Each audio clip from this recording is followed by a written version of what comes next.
Bismillahirrahmanirrahim. Assalamualaikum warahmatullahi wabarakatuh. Alhamdulillah, wassalatu wassalamu ala rasulillah wa ala alihi wa sahbihi wa man tabi'ahu wa mawala. Yang sama-sama kita hormati Bapak Gubernur Sumatera Utara beserta jajaran, Bapak Kepala Dinas, Kepala Badan, Kepala Kantor, panitia yang menggagas acara ini.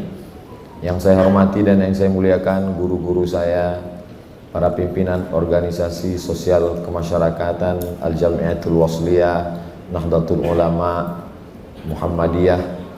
Mudah-mudahan kita semua selalu diberkahi Allah Subhanahu wa taala. Terutama moderator yang membimbing acara kita pada malam hari. Suatu ketika saya sedang berceramah di salah satu masjid di Jalan Riau, Pekanbaru. Keluar dari masjid itu, saya diperlihatkan posting salah seorang yang rumahnya dekat dari masjid itu. Bunyi postingnya, anjing sedang menggonggong di dekat rumah saya. Yang dia maksud anjing itu saya. Lalu lama saya termenung, kenapa dia membenci saya? Siapa yang menyuruh dia membenci saya? Saya suruh cari siapa orang ini, di mana dia mengaji, apa yang dia pelajari, siapa gurunya. Setelah dicari-cari, barulah tahu dasar dia membenci saya itu 3. Yang pertama, karena Abdul Somad ini pelaku bid'ah. Maulid Nabi bid'ah, nuzul Quran bid'ah, menyambut tahun baru hijrah bid'ah, Isra Mi'raj bid'ah, tepung tawar bid'ah, zikir bersama bid'ah, haul bid'ah, besuluk bid'ah, tarekat bid'ah. Simple saja kaedahnya. Kalau tidak dibuat Nabi bid'ah. Abdul Somad adalah pelaku bid'ah, maka berarti dia dhalalah dan dia finnar. Maka Abdul Somad adalah mungkar, maka dia mesti dihabisi karakternya. Itulah mengapa dia bilang saya anjing. Lalu saya cari-cari, adakah ustadz ulama di dunia ini yang dianjingkan? Ternyata ada. Namanya Syekh Yusuf Al-Qardawi yang baru saja meninggal. Judul bukunya Iskatul Kalbil Awi Abdullah bin Yusuf Al-Qardawi. Membungkam anjing menggonggong Yusuf Qardawi. Kalau orang selevel Yusuf Al-Qardawi yang ulama dunia saja dianjingkannya, apalagi lah Abdul Somad. Kalau preman menganjingkan saya, itu biasa. Tapi kalau orang mengaji ke masjid, berarti itu keyakinan. Jadi semua pelaku bid'ah ini anjing. Itu akar yang pertama. Akar yang kedua, bahwa orang yang bertawassul itu musyrik. Sedangkan saya kalau berdoa bertawassul dulu ila hadratin Nabiul Mustafa Muhammadin sallallahu alaihi wasallam wa alihi thayyibin at-tahirin wa ashabihil mayamin wan nabiyyin was-siddiqin wasyuhada was-salihin wal malaikatil muqarrabin wal ulama'il amilin wal awliya'is salihin wa akhussu bidzikri ahli silsilatit tariqah an-naqsyabandiyah Syekh Bahauddin an-Naqsyabandi, Syekh Khalid al-Baghdadi al-Kurdi, Syekh Abdullah Afandi, Syekh Sulaiman Al-Qarimi, Syekh Sulaiman Zuhdi, Syekh Abdul Wahab Rokan, sampailah ke guru-guru kami. Komplitlah sudah pelaku bid'ah dan musyrik. Tinggal satu lagi, kafir. Abdul Somad itu kafir. Kenapa? Karena dia mentakwil ayat mutasyabihat. Ar-Rahman 'alal arsyistawa mesti difahami al-julus wal istiqrar. Allah itu duduk di atas kursi, duduk di atas arash. Kalau tidak meyakini Allah duduk di atas arash, berarti dia kafir. Jadi Abdul Somad itu pertama mubtadi, pelaku bid'ah. Yang kedua musyrik karena bertawassul. Yang ketiga kafir karena mentakwil. Maka saya yang belajar mesti menunjukkan dalil amalan saya. Itulah asal muasal saya tulis buku ini.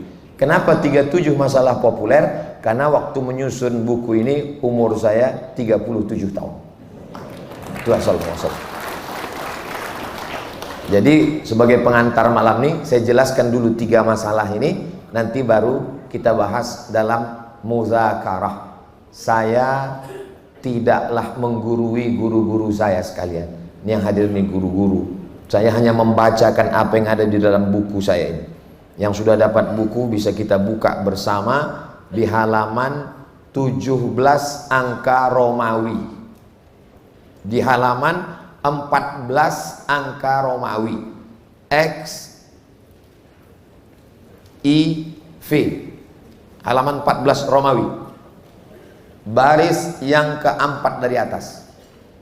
Kelima, buku ini tidak ingin menggiring pembacanya kepada mazhab tertentu. Jadi saya tak ingin mengajak orang ikut saya, enggak. Yang diharapkan hanyalah agar setelah melihat pendapat para ulama, kita lebih memahami perbedaan, menghormati orang lain, mengikis fanatisme buta. Yang paling penting adalah tidak salah memilih musuh. Namun jangan sampai kita habiskan kebencian hanya untuk orang yang membaca talqin, orang berzikir bersama, masalah khilafiyah, hingga tak lagi tersisa sedikit kebencian untuk kristenisasi, Israel, bahkan iblis sekalipun. Habis kebencian dalam hati itu hanya untuk orang menyebut Sayyidina, benci hanya menengok orang berzikir bersama, benci hanya menengok orang maulid Nabi, sampai iblis pun tak tersisa lagi kebencian. Kata iblis, tak ada lagi untuk aku, kata iblis. Kutunjukkan mungkin belum terbaca atau sudah terbaca lupa bahwa ada beberapa pendapat. Jadi saya fokuskan dalam 3 hal dan saya tak bacakan semuanya. Ada beberapa halaman yang sudah saya kasih tanda tadi. Kita lanjut ke halaman 82. Halaman 82. Sekarang kita pakai kaedah tadi. Kalau tidak dibuat Nabi bid'ah. Kalau bid'ah berarti dolalah. Kalau dolalah berarti finnar, masuk neraka. Halaman 82. Yang tulisan Arab nomor 2 dari atas. Annahu kana yusalli fi kulli yaumin wa lailatin alfa raka'atin ila an mata. Ali Zainal Abidin tiap hari solat 1000 rakaat sampai mati. Wa kana yusamma Zainal Abidin li ibadatihi. Dia dikasih nama Zainal Abidin karena saking banyak ibadahnya. Nama dia Ali, nama ayahnya Husain, nama ayah Husain itu Sayyidina Ali, nama emaknya Fatimah, nama ayahnya Sayyidina Muhammad sallallahu alaihi wasallam. Kalau kita pakai kaedah tadi, kalau tidak dibuat Nabi bid'ah, kalau bid'ah dolalah, kalau dolalah masuk neraka, berarti cicit Nabi masuk neraka. Saya sebetulnya awalnya mau menyusun orang-orang yang masuk neraka gara-gara kaedah 5 jari. Salah satunya cicit Nabi, karena tak pernah dilakukan Nabi.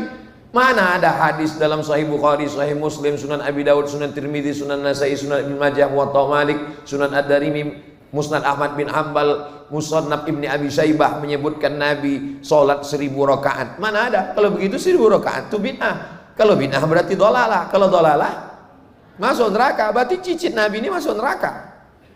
Kita hitung lagi, siapa lagi yang masuk neraka gara-gara kaidah tadi? Halaman 83. Baris bawah yang tulis Arab.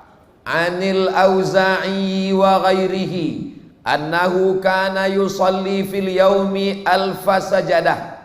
Diriwayatkan dari Imam Al-Auza'i dan imam lainnya bahwa Imam Ali bin Abdullah bin Abbas, cucu Abbas, salat sehari semalam 1000 kali sujud. Mana pernah dibuat Nabi? Jadi dia ini masuk neraka. Udah 2 orang ini masuk neraka udah. Kita teruskan lagi. Halaman 84. tulis Arab yang bawah.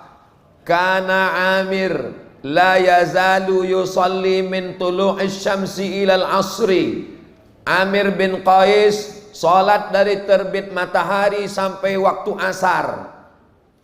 Dari terbit matahari salat sampai asar. Fayan sharifu, selesai asar baru dia berhenti salat. Wa qadin tafakhat saqahu, kakinya bengkak. Mana pernah Nabi sholat dari terbit matahari sampai asar sampai kakinya bengkak? Carilah kalau ada hadisnya. Jadi kalau begitu Amir bin Qais pun masuk neraka. Udah berapa orang masuk neraka udah? Itulah makanya orang tuh menunjuk aja kau masuk neraka. Sedang ulama-ulama cucu cicit Nabi masuk neraka, apalagi lah Abdul Somad. Halaman 86, tulis Arab yang bagian atas. Kana Baqi, maksudnya Baqi bin Makhlad, yukhtimul Qur'ana kulla lailatin. Baqi bin Makhlad tiap satu malam khatam Quran. Fi salasa asyrata rak'ah, fi salasi asyrata rak'ah, khatam Quran dalam 13 rakaat. 13 rakaat khatam Quran. Wa kana yusalli bin nahari mi'ata rak'ah, salat siangnya 100 rakaat. Wa yasumud dahra, dan dia puasa tiap hari tak pernah makan. Bid'ah ini tak dibuat Nabi. Dhalalah, masuk neraka. Udah berapa orang masuk neraka? Ibu tinggal hitung aja lah berapa orang masuk neraka malam. Halaman 87. Qala Abdullah, maksud Abdullah di sini Abdullah bin Ahmad bin Ambal. Kalau ada dalam kitab Musnad Ahmad bin Ambal qala Abdullah, itu maksudnya anak Imam Ahmad bin Hambal.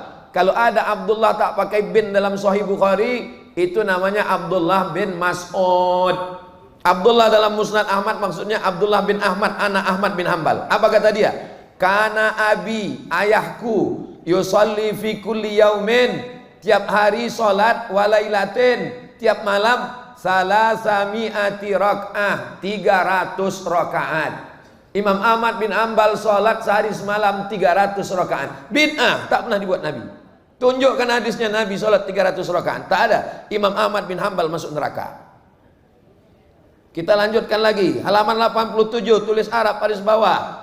Ahmad bin Ambal yaqul, Imam Ahmad bin Ambal berkata, Inilah ad'ullaha, aku berdoa untuk Imam Syafi'i fi salati, dalam salatku, bukan di luar salat, bukan selesai salat, dalam salatku aku mendoakan Syafi'i. Apa doanya? Mundu arba'in sana, 40 tahun ku doakan Syafi'i dalam salatku. Allahumma gfirli wali walidayya wali Muhammad bin Idris Asy-Syafi'i. Ampunkan aku, ampunkan umat ayahku, ampunkan Imam Syafi'i. 40 tahun. Masuk neraka Imam Hambali 2 kali.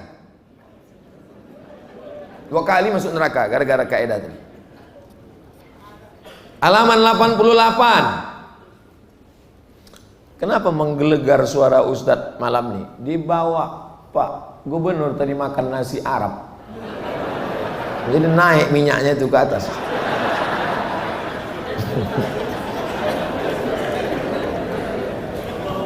Halaman 8, biar jangan serius sekali bapak-bapak. Halaman 88 baris atas. Wara'a jama'atun minas salaf. Menurut ulama salaf, yang dimaksud dengan ulama salaf 3 abad pertama, berdasarkan hadis khairul qurun qarni tsummal ladzina yalunahu tsummal ladzina yalunahu, abad 1, abad 2, abad 3. Apa katanya? Antuktaba lahul ayat minal Qur'an, dituliskan ayat Quran di atas kertas, summa yashrabaha, kemudian dimasukkan ke dalam air, diminum airnya. Mana ada diajarkan Nabi? Masuk neraka orang nih. Di Makkah banyak jual mangkok ayat kursi. Mangkok ayat kursi, saya pun beli. Saya udah berapa kali masuk neraka gara-gara mangkok itu. Nih, salaf yang buat. Qala Mujahid, Mujahid berkata, Nabi punya sahabat namanya Abdullah bin Abbas. Abdullah bin Abbas punya murid, ada nama muridnya Ikrimah, ada nama muridnya Ad-Dhahhak. Salah satu nama muridnya Mujahid. Apa kata Mujahid? La ba'sa an yuktabal Qur'an, boleh menuliskan ayat Quran, wa yaghsilahu, air dari tulisan ayat Quran itu dimandikan, wa yusqiyahul marida, dikasih minum ke orang yang sakit. Bid'ah ini mana pernah dibuat Nabi?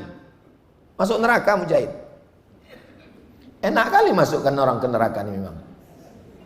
Itu maka orang tuh bisa pengajian satu malam 5-10 masjid. Orang isinya neraka, neraka, neraka, neraka. Halaman 89. Fa idza faragha minas sholati, kalau selesai dia salat, asna 'ala Allah, dia pun memuji Allah. Wa man hadara bima warada min qawlihi Allahumma antas salam. Selesai itu, summa yastaqbil summa yaqbilu 'alal jamaah, summa ya'ti bitahlilat. Kemudian dia bertahlil. Kemudian dilanjutkan pada halaman 92 baris paling atas. Fara'aituhu yaqra'ul Fatihah, aku melihat Imam Ibnu Taimiyah membaca surat Al-Fatihah, wa yukarriruha, diulangnya Al-Fatihah dari habis sholat subuh sampai terbit matahari, 45 menit. Dari azan subuh ke terbit matahari antara 45 menit sampai sejam. Ibnu Taimiyah membaca Fatihah dari habis sholat subuh sampai terbit matahari. Tak pernah dibuat Nabi. Bid'ah. Ibnu Taimiyah pun masuk neraka karena tak pernah dibuat Nabi. Jadi apa solusinya? Apa solusinya supaya orang ini tak masuk neraka? Ini yang perlu kita pikirkan malam ini. Cuma biar orang ini tak masuk neraka? Solusinya ada di halaman 37. Berbalik-balik nih Pak Ustaz. Iya. Solusinya ada di halaman 37. Mana dia solusinya? Tulis Arab paling atas, halaman 37. Qala Syafi'iyyu, Imam Syafi'i berkata, al bid'atu bid'atani, bid'ah itu dua, mahmudatun wa mazmumatun. Ada bid'ah mahmudah, ada bid'ah mazmumah. Fama wafaqas sunnata, kalau sesuai dengan sunnah, fahuwa mahmud, maka bid'ahnya itu bid'ah mahmudah. Wa ma khalafaha, kalau bertentangan dengan sunnah, fahuwa mazmum, maka dia bid'ah mazmumah, tercela. Imam Syafi'i lah yang menyelesaikan masalah-masalah tadi, bahwa yang dilakukan orang yang tadi itu adalah memang bid'ah, tapi bid'ah hasanah, bid'ah mahmudah, bid'atu huda. Imam Syafi'i lah yang menyelesaikan. Maka kata Imam Ahmad bin Hambal, kami banyak hafal hadis, tapi kami tak paham maknanya. Sampai Imam Syafi'i masuk ke Baghdad, barulah kami tahu mana hadis am, mana hadis khas, mana hadis mutlak, mana hadis muqayyad. Karena Imam Syafi'i lah yang menyusun pertama ilmu usul fiqh dalam kitab Ar-Risalah. Dipanggilnya muridnya namanya Rabi' Al-Muradi. Rabi', tolong kau tuliskan dulu Ar-Risalah. Dituliskannya lah Ar-Risalah 300 halaman tanpa menengok referensi. Jadi kitab usul fikih tertua di dunia. Dialah yang membagi bid'ah itu, ada bid'ah hasanah, ada bid'ah dhalalah. Sekarang datang ustadz, kalau mengajar laptopnya hidup, kalau laptopnya mati ilmunya hilang. Menyalah-nyalahkan Syafi'i. Apa tak cocoknya dipukulkan kitab itu ke kepala dia?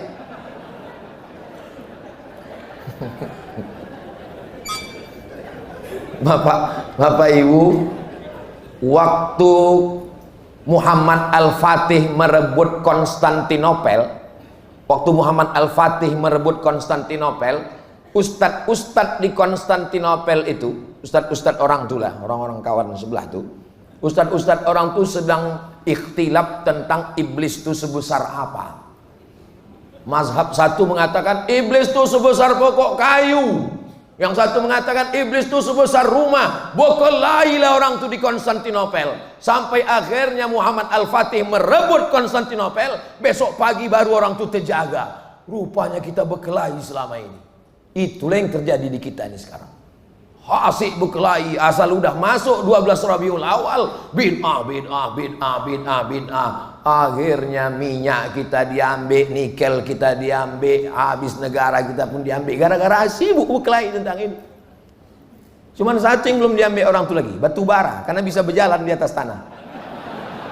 Itu batu bara yang di Sumatera Utara ini tak ada diambil orang itu. Yang di Kalimantan habis. Batu bara jangan tersinggung. Nama saya Abdul Somad Batubara.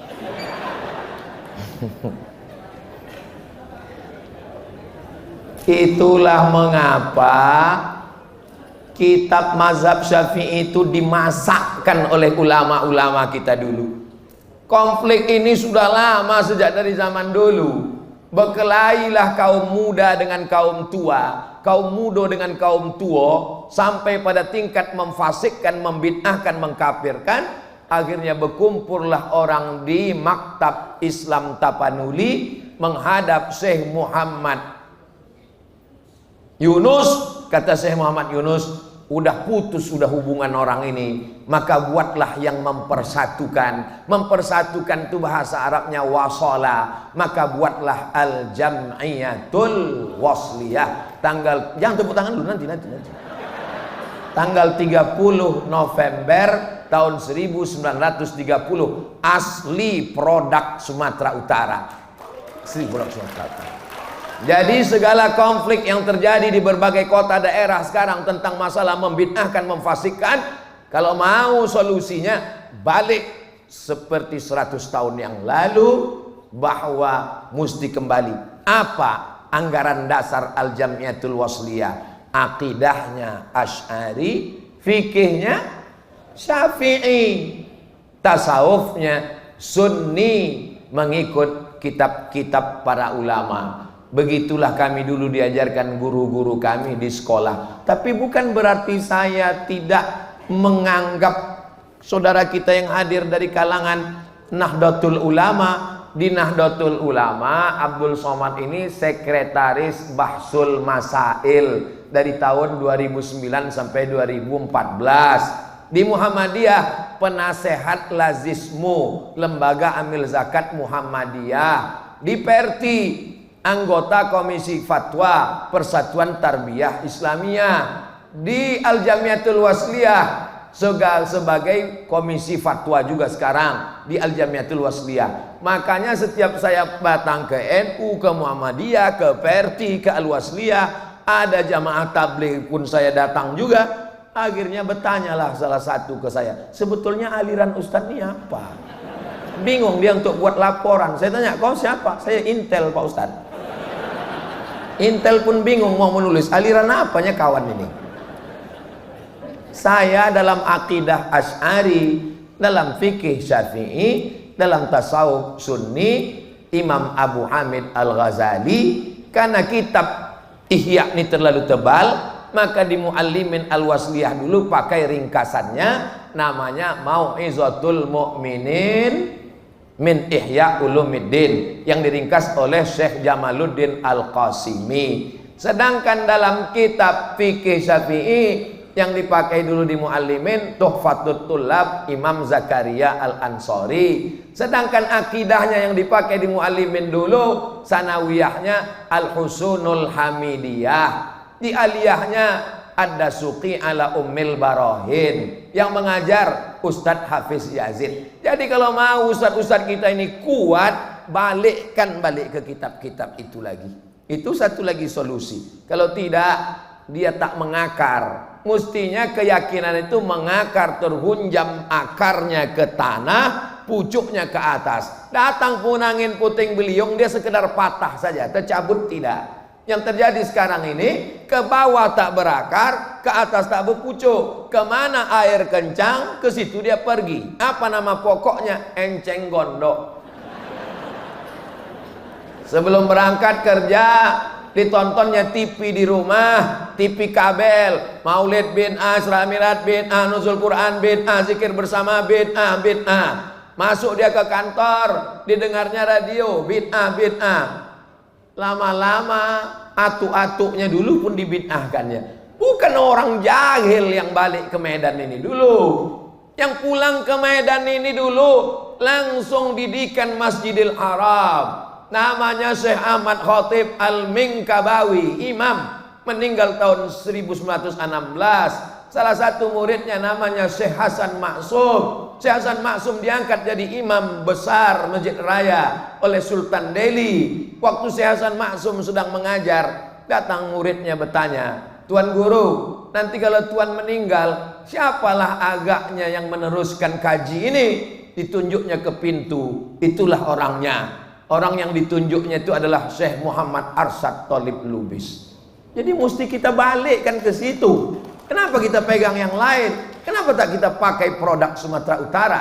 Dihidupkan lagi kajian-kajian ini, itu yang akan menguatkan insya Allah. Jadi tabligh akbar pula jadinya.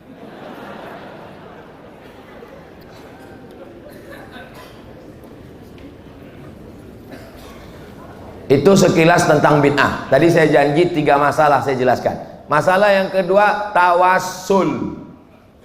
Siapa yang bertawassul, kata dia musyrik karena meminta ke Nabi. Minta aja langsung sama Allah. Iyyaka na'budu wa iyyaka nasta'in. Tahu usah bertawassul, tawassul.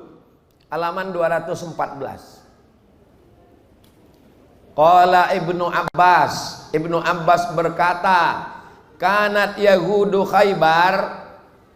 Di Madinah tuh ada 4 Yahudi. Pertama namanya Yahudi, halaman 214. Di Madinah tuh ada Yahudi Khaybar, ada Yahudi Quraizah, ada Yahudi Qainuqa, ada Yahudi Khaybar.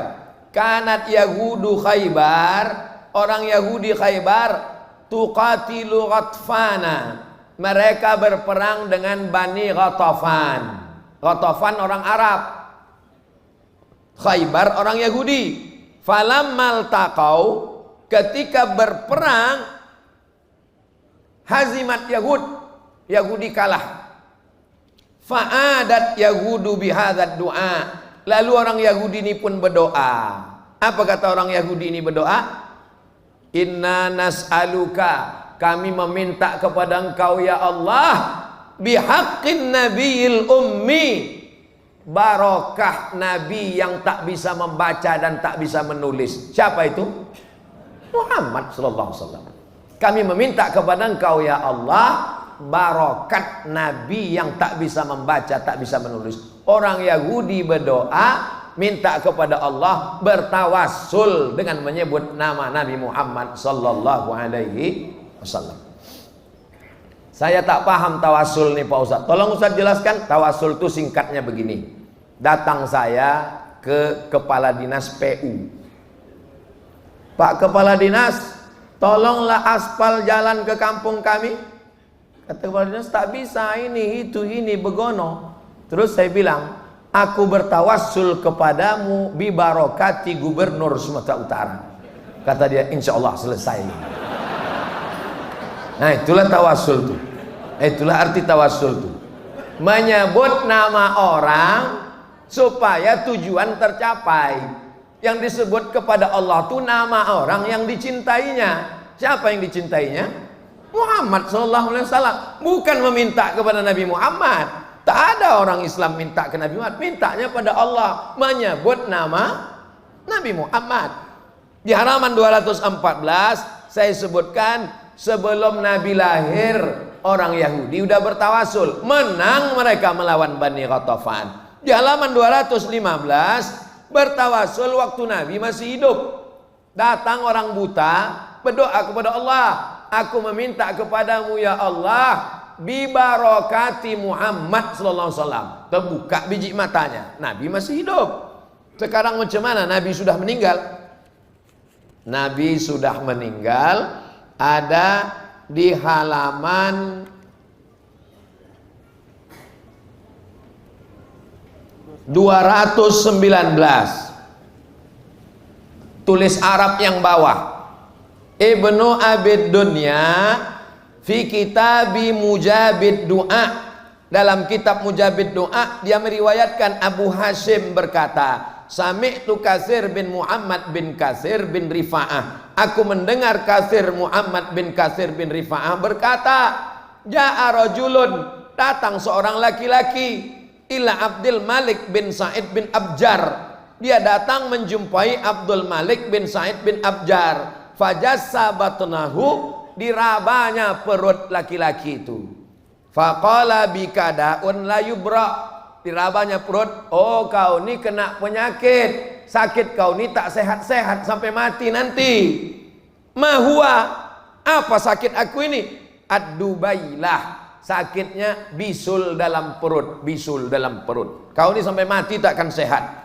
Fatahawwalar rajul, lalu orang yang sakit perut berbisul tadi pun pergi, berdoa dia. Apa kata dia?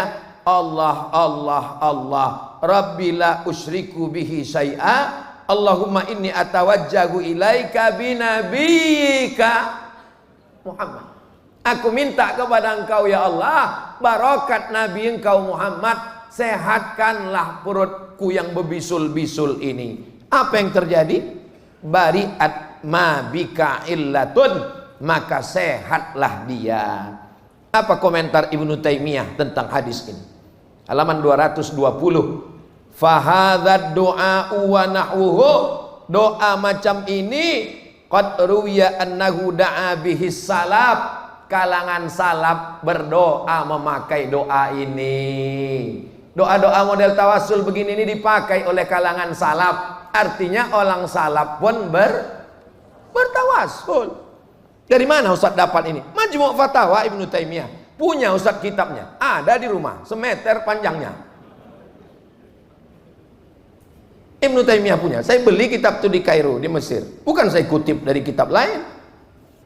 Imam Ahmad bin Hanbal membolehkan tawassul. Halaman 221. Qala Ahmadu fi mansakihi.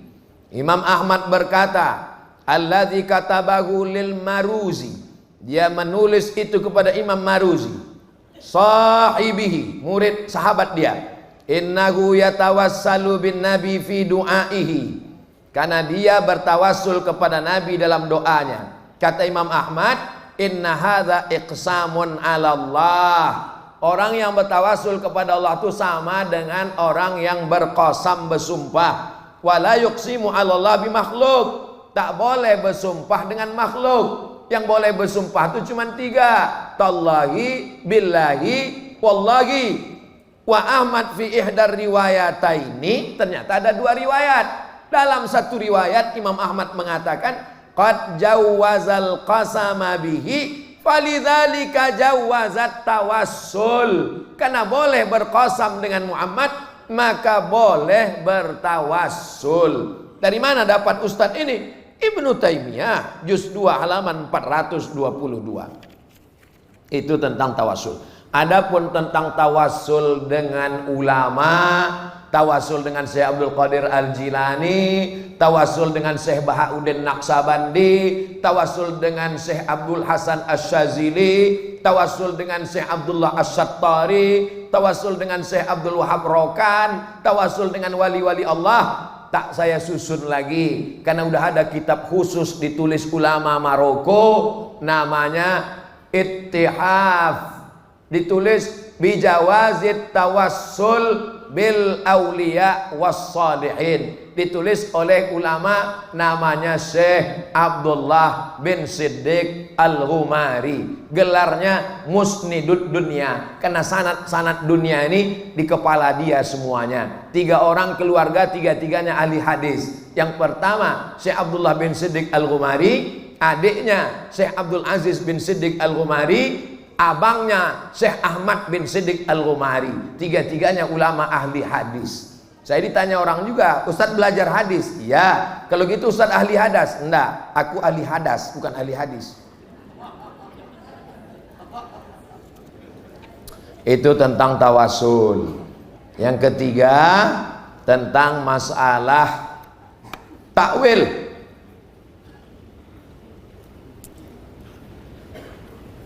Abdul Somad itu kafir karena mentakwil Ar-Rahman 'alal arsy istawa, Allah bersemayam di atas aras.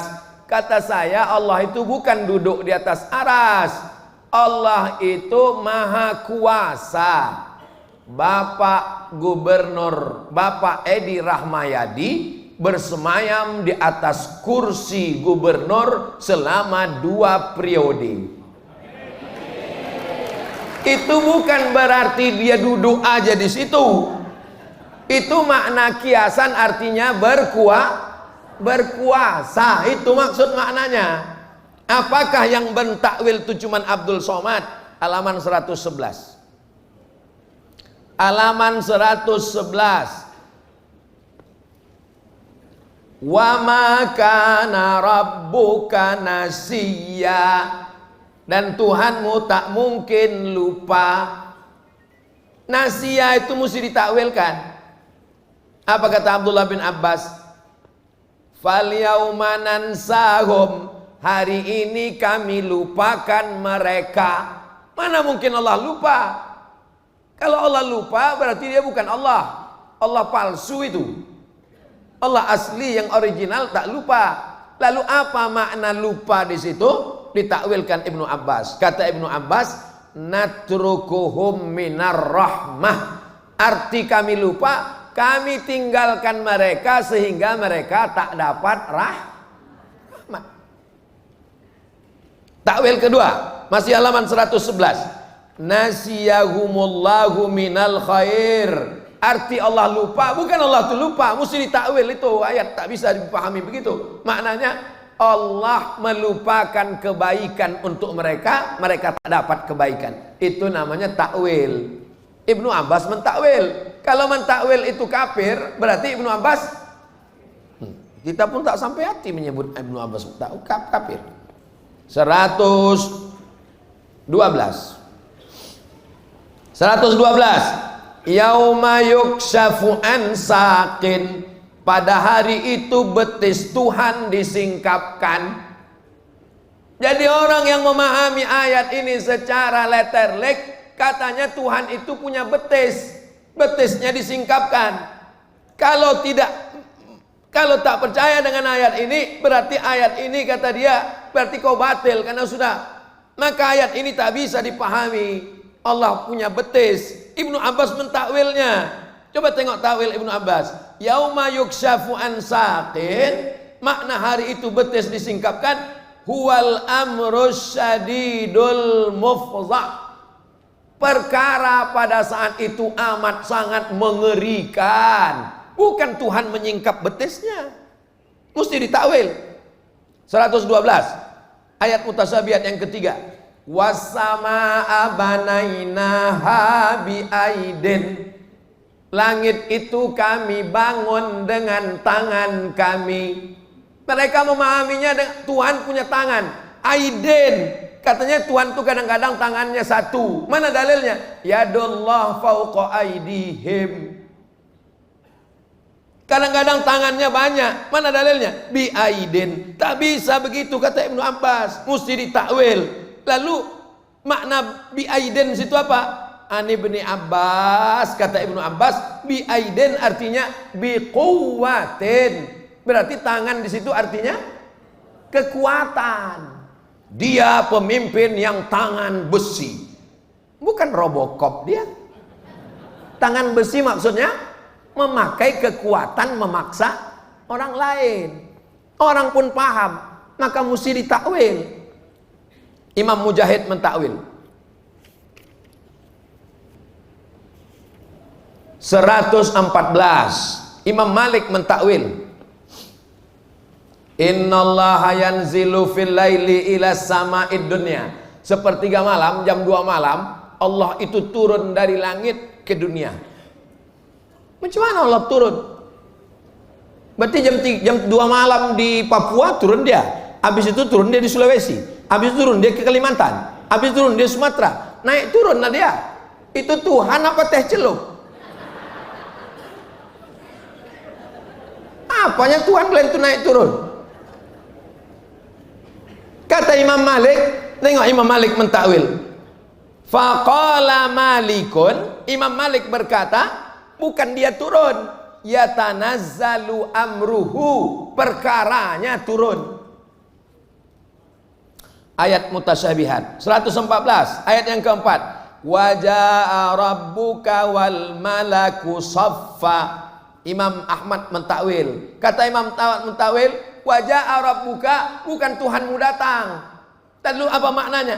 Ja'a sawabuhu, pahalanya datang, bukan zatnya. 115 ayat mutasyabihat 5. Kullu syai'in halikun illa wajhah. Semuanya binasa kecuali wajahnya. Wajah Tuhan mesti ditakwil. Imam Bukhari mentakwil. Apa kata Imam Bukhari? Yang dimaksud wajah itu bukan mukanya, bukan muka Tuhan. Lalu apa maknanya? Mulkah. Mulkahu artinya kekuasaannya. Semua kekuasaan hancur kecuali kekuasaan Allah. Wajah di situ ditakwil menjadi kekuasaan. Imam Bukhari mentakwil. Makanya apa kata Albani waktu mengomentari Sahih Bukhari? Ya laitahu lam yaqulhu. Andai saja Bukhari tidak mentakwil. Karena mereka tak setuju dengan takwil. Imam Bukhari aja dihajarnya, apalagi Abdul Somad.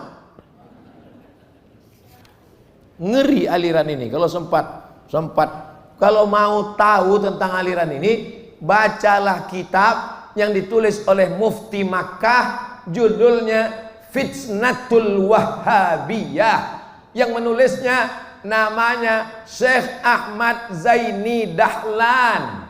Semua sanad-sanad kitab yang ada sekarang ini, kitab hadis, kitab fikih, itu dari Syekh Ahmad Zaini Dahlan. Hadratus Syekh Hasim Asy'ari. Belajar hadis siapa gurunya? Nama gurunya adalah Syekh Mahfud At-Tarmasi. Syekh Mahfud Tarmasi dari siapa dia mengambil riwayat? Syekh Mahfud Tarmasi mengambil dari Syekh Bakri Syatta. Syekh Bakri Syatta dari mana dia mengambil? Dari Syekh Ahmad Zaini Dahlan. Syekh Ahmad Zaini Dahlan, Mufti Syafi'i Makkah Al-Mukarramah. Di dalam kitab Fitnatul Wahhabiyah diceritakannya tentang muazzin yang setiap mau azan membaca innallaha wa malaikatahu. Innallaha wa malaikatahu yusalluna 'alan nabi. Disuruh berhenti. Muazzin, jangan kau baca lagi innallaha wa malaikatahu, karena innallaha wa malaikatahu itu bid'ah, tak ada dibuat nabi. Dia bandel, terus dibuatnya. Dipancung orang tuh kepalanya, mati gara-gara innallaha wa malaikatahu. Ini kalau sempat besar aliran ini, matilah wak gara-gara innallaha wa malaikatahu.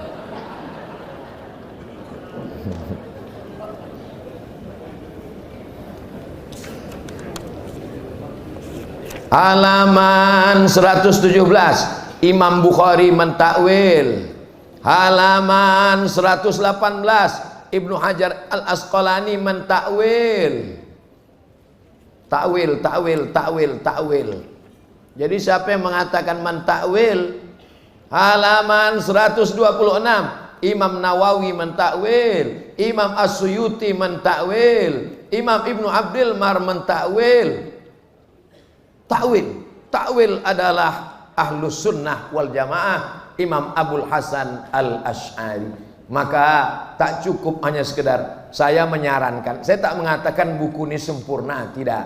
Tapi beberapa kawan di beberapa daerah dibaginya buku ini setiap satu judul satu subuh. Jadi kalau punya pengajian rutin subuh, subuh pertama tentang masalah mazhab, subuh kedua tentang bid'ah, subuh ketiga mutasyabihat, subuh keempat hadis dhaif, subuh kelima kaki celana, subuh keenam masalah jenggot.